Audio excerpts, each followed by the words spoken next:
السلام علیکم، میں ہوں رضوان اشرف۔ شہباز شریف آخر کار لندن سے پاکستان پہنچ گئے ہیں اور رات گئے اچانک سے انہیں پاکستان آنا پڑا۔ یہ بہت بڑا سوال ہے کہ اب انہیں آنا پڑا یا وہ آئے ہیں یا انہیں لایا گیا ہے۔ یہ بہت بڑا سوال ہے۔ اس سوال کا جواب میں آپ کو دیتا ہوں۔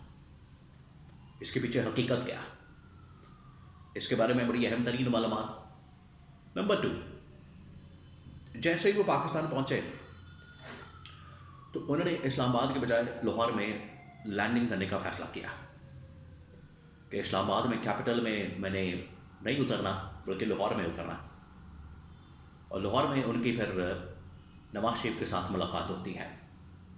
تو اس ملاقات کا ایجنڈا کیا، مقصد کیا، یہاں سے کیا پیغام دیا جا سکتا ہے یا دیا گیا، اور ملاقات کے اندر کیا ڈسکس ہوا، اس کے بارے میں بڑی اہم ترین معلومات۔ نمبر 3، اس وقت جو نوٹیفیکیشن کو لے کر نون لیگ اور اسٹیبلشمنٹ کے درمیان ایک ٹکراؤ کی صورتحال ہے، اس میں آخر کار نون لیگ والے چاہتے کیا، نون لیگ والوں کی ڈیمانڈ کیا، فرمائش کیا، وہ 2-3 اہم ترین چیزیں ہیں۔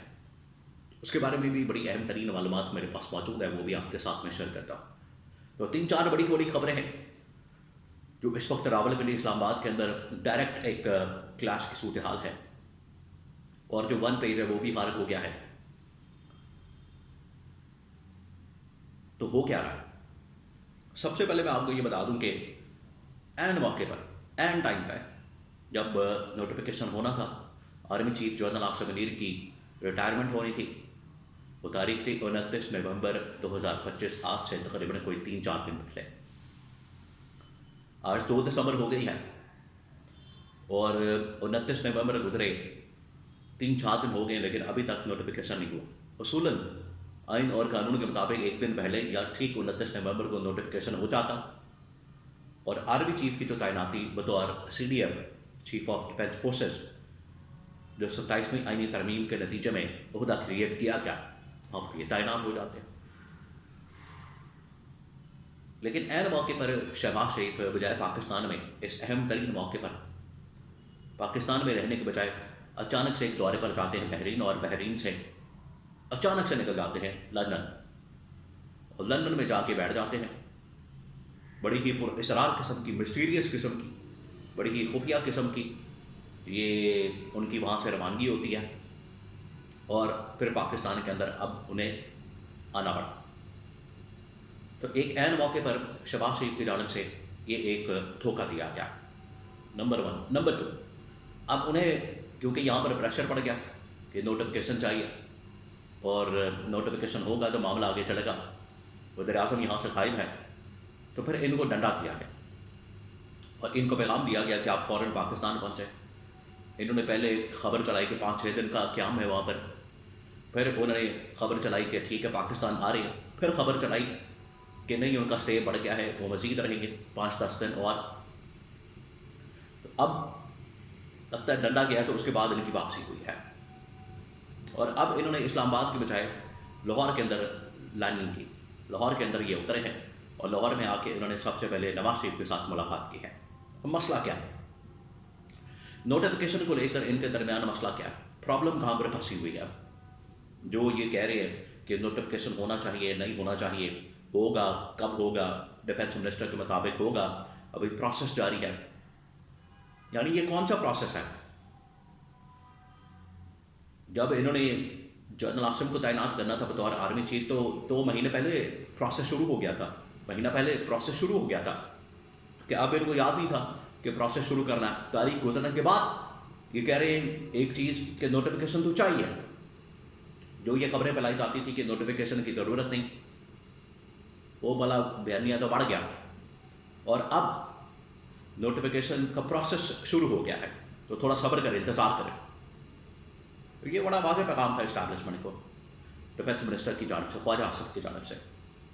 اور پھر اچانک سے یہ حنیف عباسی، آپ ذرا اندازہ کریں گے، وزیر ریلوے، اب ریلوے کا جو وزیر ہے، منسٹر ہے، فارم 47 کے اوپر وہ بتا رہا ہے اسٹیبلشمنٹ کے معاملات اور جنرل عاصم کی تعیناتی، آرمی چیف کی تعیناتی اور ٹاپ لیول کی CDF کی تعیناتی کے اوپر بات کر رہا ہے. یہ حالت ہو گئی ہے.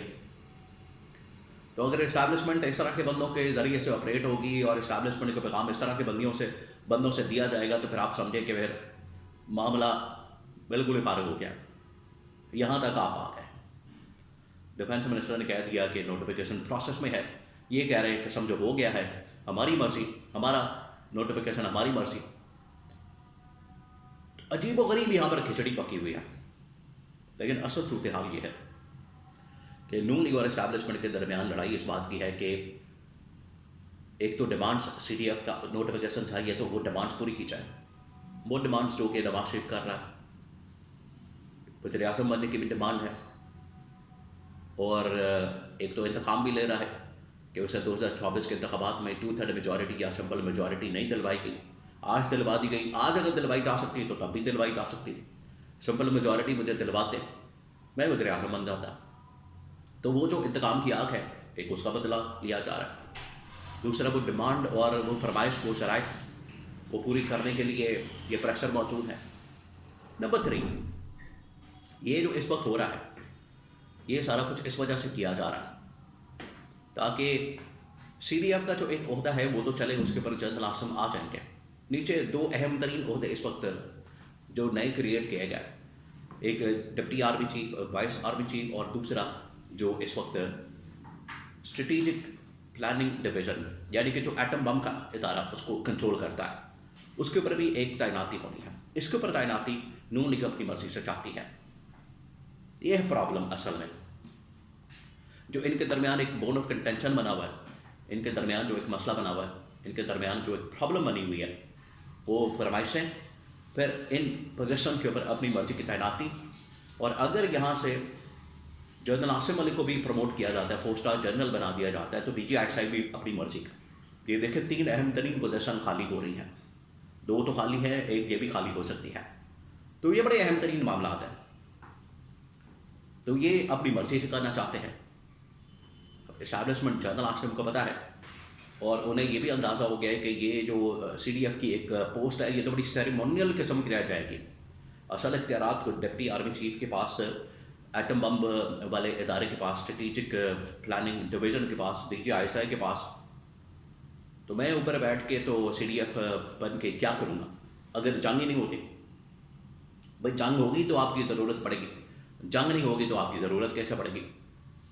تو یہ جلدی کے اندر کام جو ان لوگوں نے کیا، یہ لگتا ہے کہ اسٹیبلشمنٹ خود پھنس گئی. تو ساری گیم جو ہے وہ شریف خاندان کے ہاتھ میں آ گئی، جس کی وجہ سے وہ یہ ساری بلیک میلنگ کر رہے ہیں.